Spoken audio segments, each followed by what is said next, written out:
साथियों नमस्कार। मैं गौरव अग्निहोत्री आपका फिर से स्वागत करता हूं।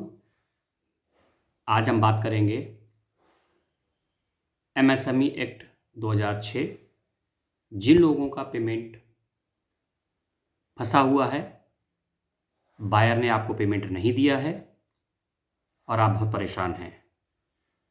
पार्टी ने आपका पैसा ना देने के लिए फ़ोन उठाना बंद कर दिया है।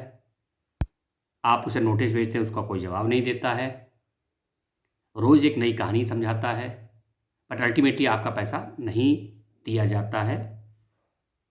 अब आप क्या करें?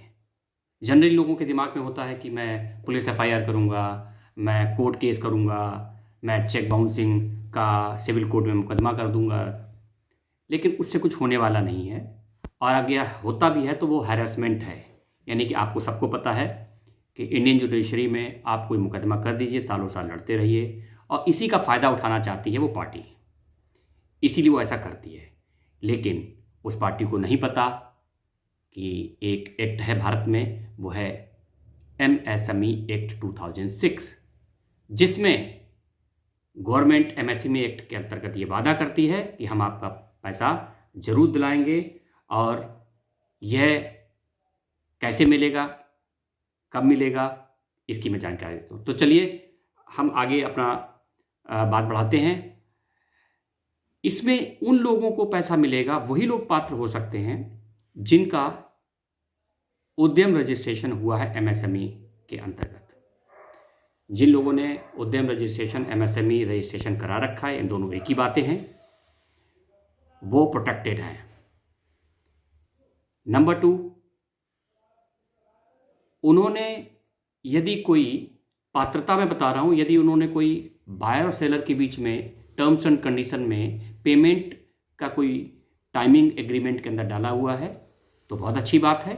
यदि नहीं भी डाला है तो कोई चिंता की बात नहीं है। बस सिर्फ आपके पास लीगल वैलिड पेपर होने चाहिए। वो पेपर क्या होंगे? जब भी हम किसी को माल देते हैं तो 90% एग्रीमेंट कोई नहीं करता है, बट अगर उसने पेमेंट नहीं दिया और आपने माल दे दिया तो वो कैसे पेमेंट करेगा? सबसे पहले आपको ये ध्यान रखना है, और आपके पास पेपर होंगे भी, कि आपने जब माल दिया तो आपके पास इनवॉइस होगा, पक्का बिल होगा, वो आपके पास होना चाहिए। डिलीवरी चालान होना चाहिए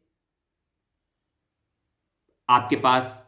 आपकी बैलेंस शीट में भी उसकी एंट्री आई होगी। अगर वो इसी फाइनेंशियल ईयर का है, प्रेजेंट वित्तीय फाइनेंशियल ईयर का है, तो नेक्स्ट ईयर में आएगा। लेकिन 2 चीज़ें बहुत इंपॉर्टेंट हमारे लिए, वो है पक्का बिल और दूसरा जीएसटी रजिस्ट्रेशन और एमएसएमई रजिस्ट्रेशन।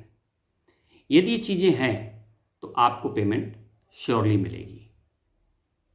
सरकार ने ये बात आप ध्यान रखिएगा कि जो उद्यम रजिस्ट्रेशन, एमएसएमई रजिस्ट्रेशन भी कहते हैं, वो कोई सिर्फ रजिस्ट्रेशन नहीं है, वो आपके पेमेंट दिलवाने की गारंटी भी देता है।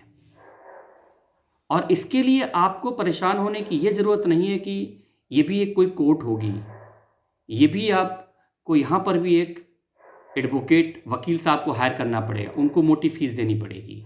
ऐसा कुछ भी नहीं है। यदि आपका भी पैसा फंसा हुआ है और आपको लगता है कि आपको कोई गाइड करे, आपको आपकी आपकी फाइल को तैयार करे,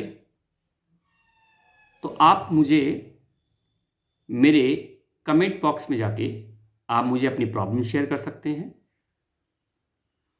आप मुझ तक पहुंच सकते हैं, और मैं आपका पूरी फाइल बना के कंप्लीट करके आपकी पेमेंट दिलाने की कोशिश करूंगा। इसमें साथियों, जब भी आप पेमेंट देते हैं, जब भी आप अपना माल सेल करते हैं तो आप या तो एग्रीमेंट करते हैं या नहीं करते। यदि आपने कोई एग्रीमेंट नहीं भी किया है और आपकी वर्बल बातचीत है कि वो 15 डेज में हम आपको पेमेंट करेंगे, यदि वो पेमेंट नहीं करता है और लंबा खींच कर ले जाता है, बट 45 डेज के बाद भी पेमेंट नहीं किया, तो आप इस एक्ट के अंतर्गत अपनी कंप्लेंट दर्ज करा सकते हैं। और अधिक जानकारी लेने के लिए हमें कमेंट्स बॉक्स में लिखें। हम आपको ये वादा करते हैं कि हम आपको जल्द ही मिलेंगे, जल्दी आपसे बात करेंगे और आपकी पूरी हेल्प की जाएगी।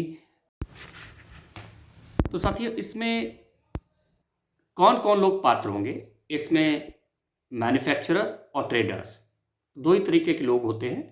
तो इसमें मैन्युफैक्चरर भी पात्र हैं और ट्रेडर्स भी पात्र हैं।